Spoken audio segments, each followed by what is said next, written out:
Good afternoon. Class is in session. Mr. Parks, having arrived, we can commence this meeting. I've been here all of 30 seconds, Mr. Parks, so. Okay, we have one item on consent, item number 4. Are there any cards on that item? No. Okay, so item number 4 is approved without objection. Item number 1. Item number 1 is a CAO and CDD reports relative to a draft of the Year 12 Workforce Investment Board Annual Plan for 2011-2012.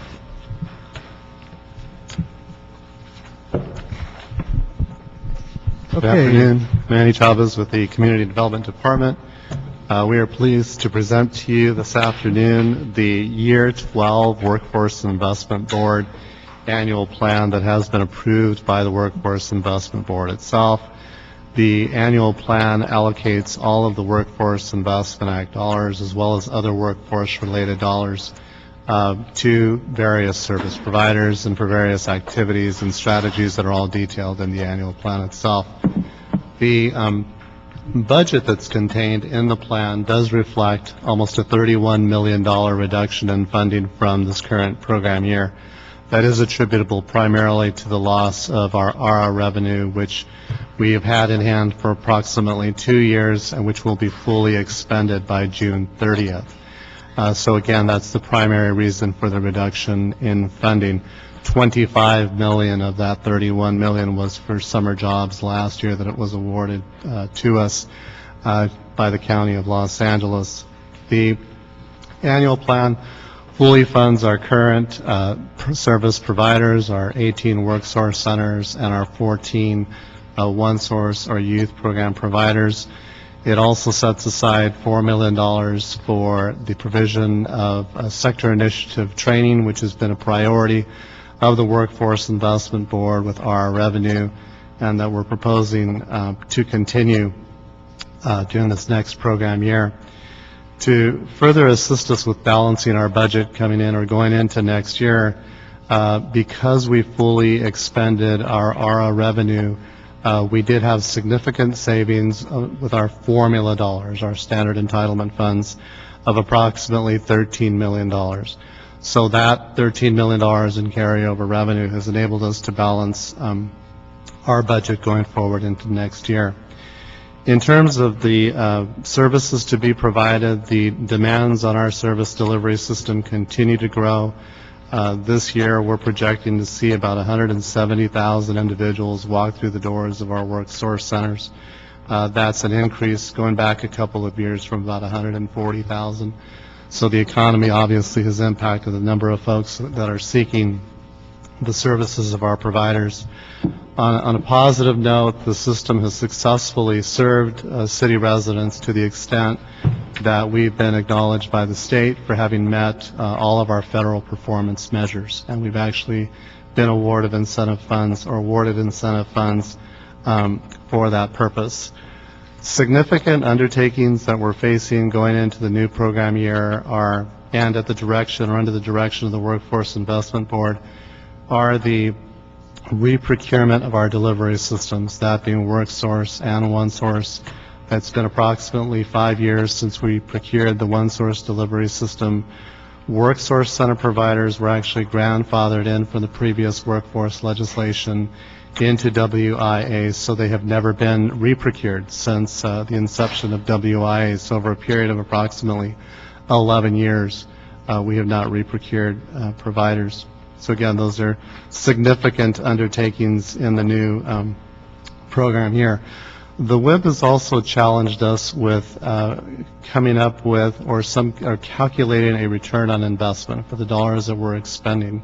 We have been analyzing the information that we have, and one of the measures or metrics that we have come up with is the projected earnings of the individuals that are served through our programs.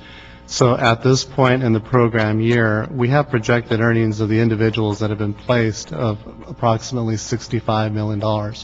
That's against $14 million in WorkSource center expenditures. So the return is significant, and we'll continue to focus on that discussion during the next year.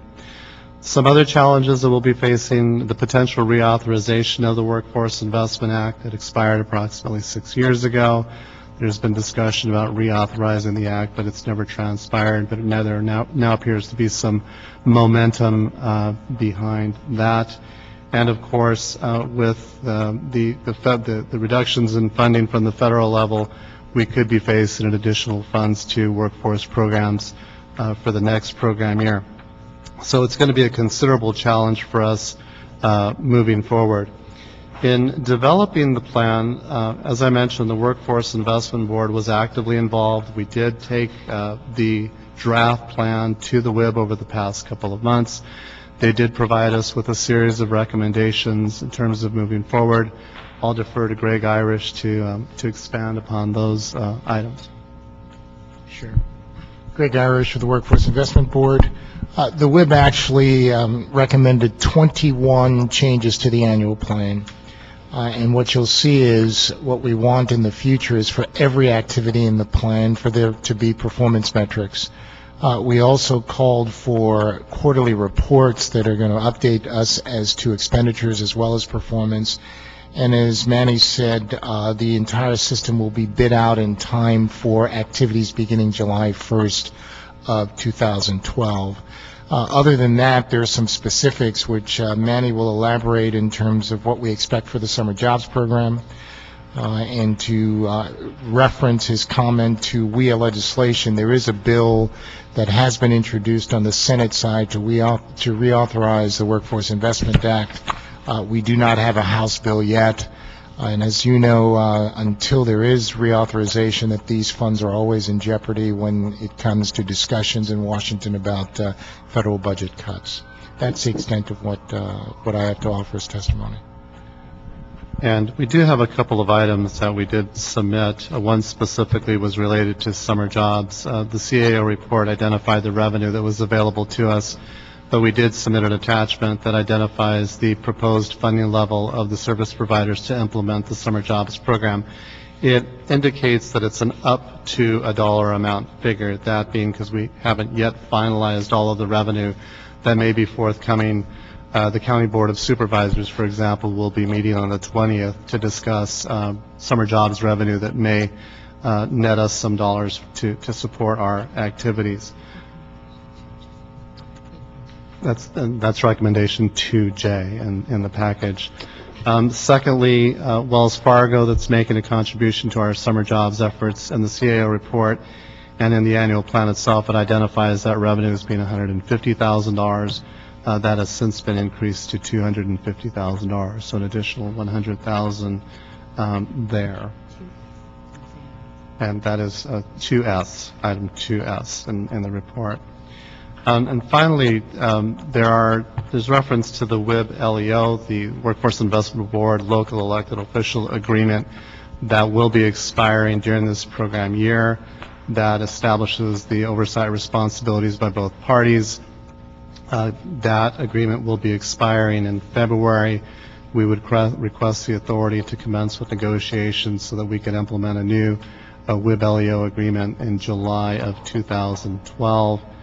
And lastly, in the annual plan, we identified revenue for a New Start ex-offender program of some $292,000. We were recently advised that the state will be awarding us with an additional $432,000. We prepared a separate transmittal to address that action. However, given that we are here and discussing the initial $292, we are requesting that the additional $432, that's correct, be incorporated into the annual plan action, given that we're talking about the same services and essentially the same service providers. Okay, then it's your recommendation that we approve the CAO recommendations.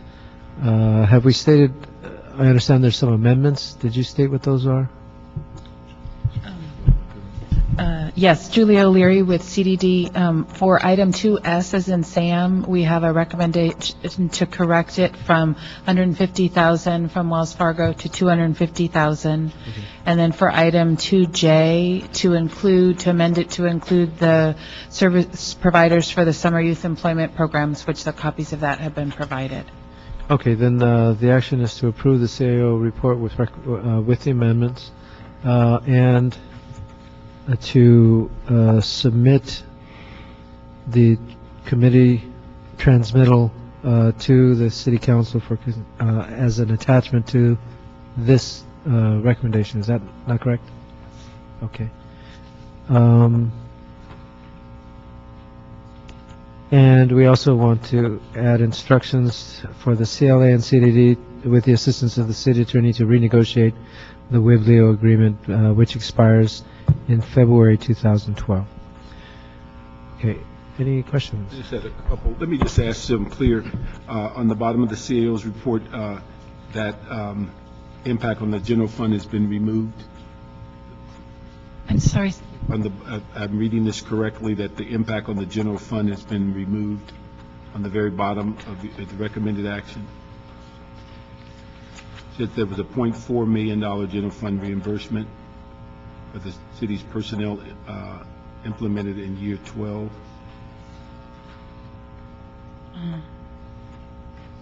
What page is this? On page 3? Okay. The notes that we have on the bottom, Oh, okay. CLA notes. I just want to make sure that there was a $0.4 million general fund impact, and I just want to make sure that that is what you're saying. You cleared it up, and there is no general fund impact, because now you're charging the program that $0.4 million. That's correct. Okay, so that's all right. The other thing, let me just ask so I'm clear on the charts. We dealt with this yesterday. On the middle of the chart, we have Housing Authority of City of LA, $240,000. Now, that's money that you're giving them out of your program? Out of the dollars that have been allocated for summer jobs, yes. Okay, now, yesterday in Budget and Finance, they basically get a waiver for pilot money, which is the money that they don't pay, I guess, property tax. And they, as part of that, gave a commitment for summer jobs. Is that money passing each other, or is it the same allotment, or?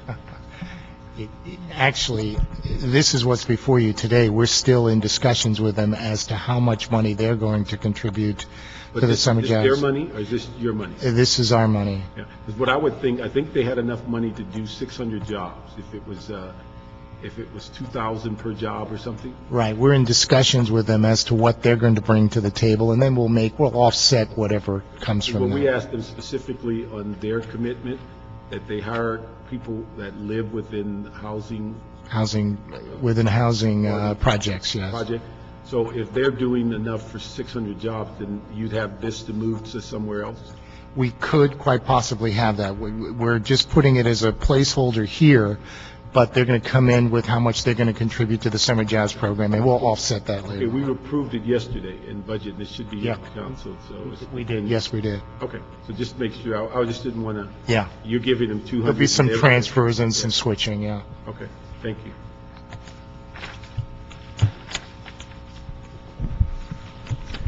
Okay, then that matter is approved without objection as stated. Move on to item number 2. Thank you very much. Item number 2, the Department of Water and Power report relative to the low-income discount program.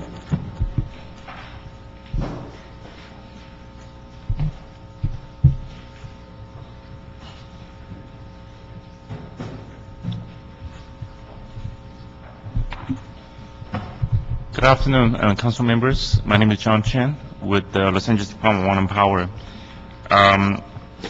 Hopefully, right before you is a memo that was being transmitted by our general manager, Mr. Ron Nickel, regarding the low-income discount program. We're happy to report that since last time we met last year, we have surpassed the goal of 290,000 participants. We are closing on to achieve the 300,000 participation number maybe within the next few months. And since January of 2007, we actually have increased the number of participants from 171,000 to 297,000. That's approximately a 73% increase. And the total benefits that's been offered under the program is close to $60 million, 58. That's hitting the upper limit of the overall budget for this program.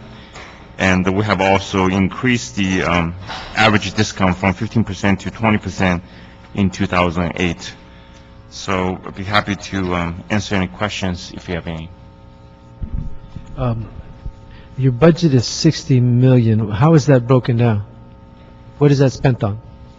It's the average discount, approximately $215 per customer. So times that by 297,000 customer, that's close to the 58 million. So it's purely on discount that's been provided to the customers. So there's additional admin costs to this that's not included in the $58 million. It's not included in the 60 million? 58 right now. 58? Yeah. I'm just curious where the 60 million comes from. 58 million is the total discount that we're providing to the customer.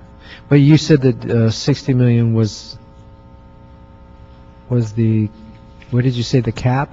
The budget for currently the budget for this program is around 65 million. So we're Okay, and what's that based on? I believe it's based on the 2.8% of the revenue that we get for the ESA charges. Okay, so Energy supply how much, adjustment. 2.8% is, 2.8% of what? I think it's off the electric revenue that So we what's get. the total electric revenue? It's probably, I don't have the exact number, but probably $3.7 billion or so. $billion? 3.8%, 1%, that's... Okay. Is there some kind of report so that I could see where that money is coming from and where it's going to? Sure, we can provide you a report on that. So is the entire amount of the, what is it, the surcharge, I guess? Majority of the amount, the surcharge is being used for this subsidized. Majority of it. What's the rest of it used for? I don't have the exact number, but some of it, for example, for the low-income refrigerator exchange program, we're giving, so I think it comes out of that program also. And there may be some other smaller bucket of items, but the majority of it is for this program. Oh, well, majority is 51%, so I don't know. We can get you a report on. Yeah, I need to know exactly because I think more needs to go into that so that we could expand the number of people that are taking advantage of it. I noticed you have, this is an announcement of a bunch of meetings that the DWP is going to have all over the city of Los Angeles on rates. I'm hoping that you'll be disseminating information on the discount program. Yes.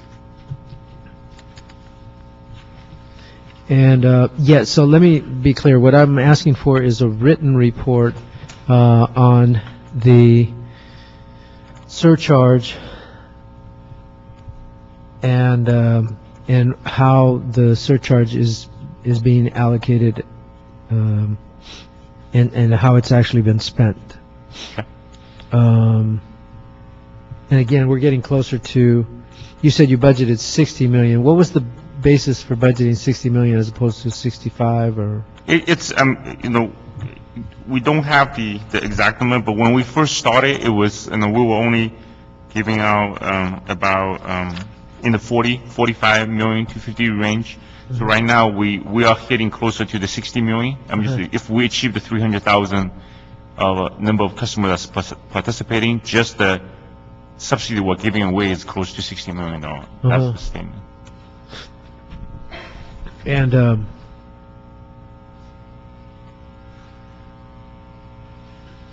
So at 100% participation, what is the participation rate again? Participation rate is, 56? it's closer to the 60%. Right now, it's about 56, but Uh-huh. if we reach 300,000, then we should be close to the 60%. That is in line.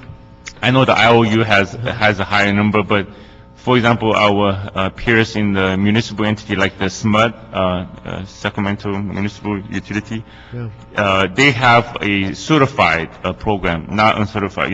Basically, they go back and check all the application, making sure it's correct.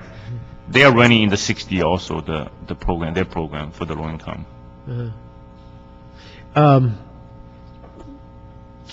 What's the progress of the 1E app program? We have met with them twice. There are some putting the information have a mark on their program is fairly easy to do. However, there are some details that has to be worked out in terms of the back-end offices. First of all, for example, if a customer or applicant fill their information, they may not be the customer of record for Department of Water and Power. So even if we obtain that information, we still have to manually go match it with our system.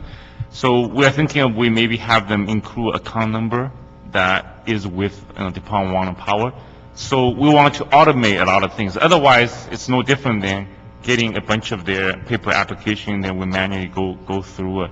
So we wanted to figure out a way to automate at the back end, so that way it's much faster, because we are talking about a very large number, incoming. In addition to that, I'm happy to announce that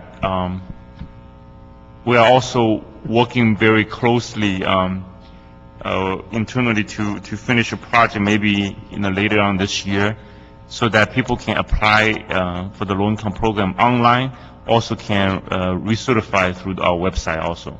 If I could make note that I have entered into item number 3, Mr. Clerk, so we're now talking about 2 and 3 at the same time, so I do that a lot.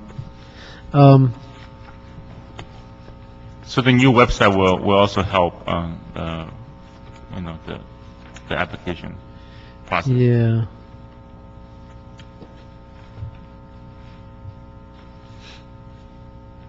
Okay, now this dates back to August of 2010, almost a year ago.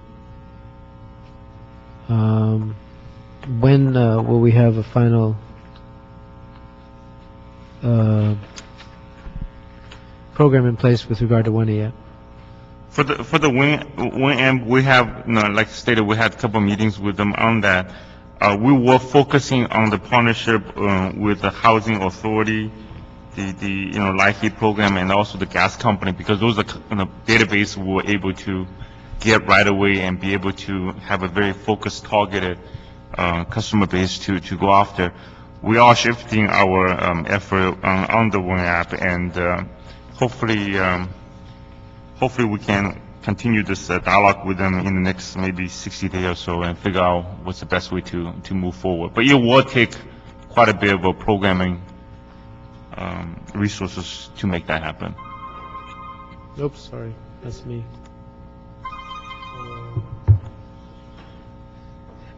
If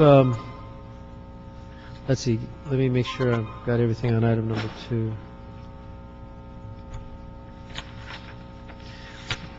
Okay, so on item number 2, what I am requesting is a written report with regard to how the money has been dispersed at the point of from the point that we asked for a surcharge of the other ratepayers, and I want to know what happens with all that surcharge money and how much of it goes to this program versus goes to the other programs.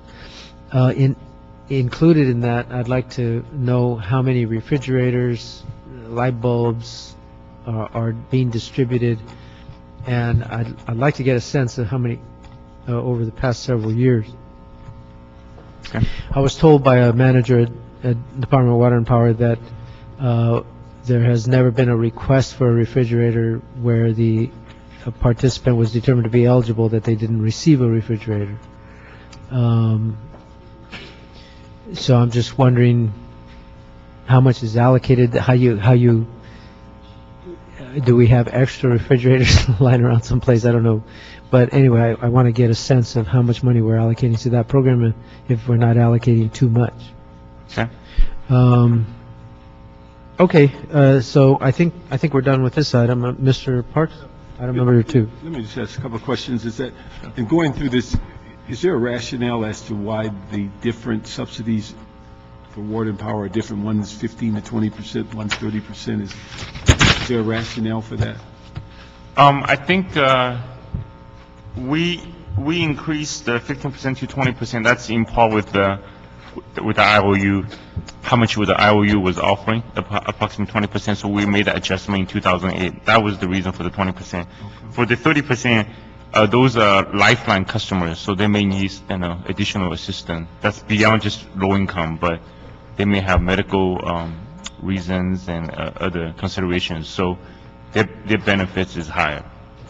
Do we track different parts of the city where the lifeline or the other subsidies come from? Do we have an idea whether they're spread equally across the city, or are they more concentrated where the poverty communities are? Do we know, or do we track it at all?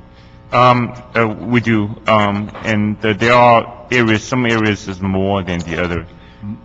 Especially when we did the partnership with the gas company, they give us open up, the database to us. One of the things we were trying to speed up things, is that to look at the census tract, the poverty level. If it's more than, for example, 70% or 80%, and they're already on the gas company's list of programs, then we tend to process them fairly quickly. So we use the census tract, and also we look at the disbursements of the different participation level in the various geographic areas. So yeah, we do have those numbers. Okay, is it, when this comes to council, could you provide that for us to show where by district, where the subsidies are occurring? Okay. And then, one thing, have we looked at, I guess you say currently there's like a 60, is that the cap, 60 million or 61 million? It's close, it's very close to the cap. Since the past 3 years ago, when we started this program, there's a differential close to 25 to 30 million of increased participation level already. Okay. So it is hitting closer to the cap. Oh, okay. Well, the thing is, if you could just share that, if it's not coming to council, just by district, so we have an idea of how that arrays brings it back to the committee. Okay. Then from reading your report, I guess as of today, in essence, you're saying your goal is 300,000 to get into in both programs.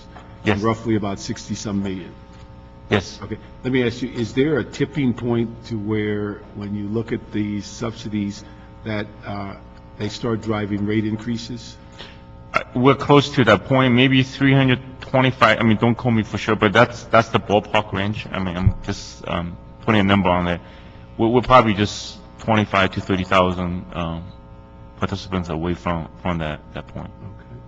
Okay. And then the one thing is kind of interesting in reading your report, we were told by the city attorney a while back, and it went all the way back to when we were dealing with the issue of trash fees, and that you, as a city agency, could get into legal difficulty if you're having full paying customers subsidize other customers.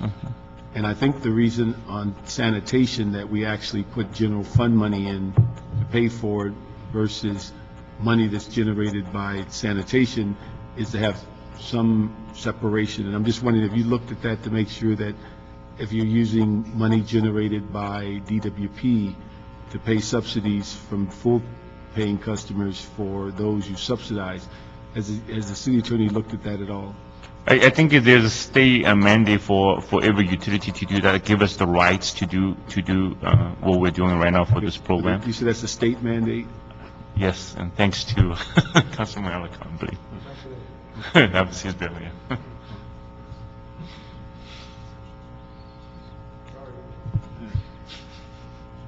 Now, would that, let me ask you, the bill, is there a cap on the bill, or is it just they make the programs available? 2.5, it's 2.65, 2.85. Yeah.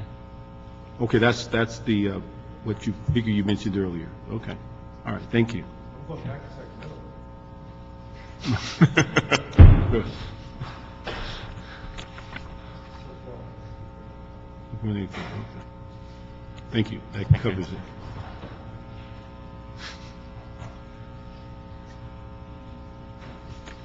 That's all I have. Yeah.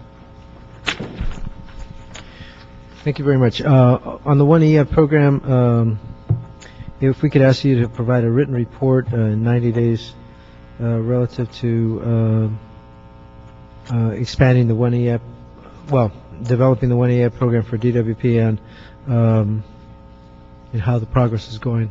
Okay. And continue to work with my staff on and CDD. Does CDD want to make any comments about this item?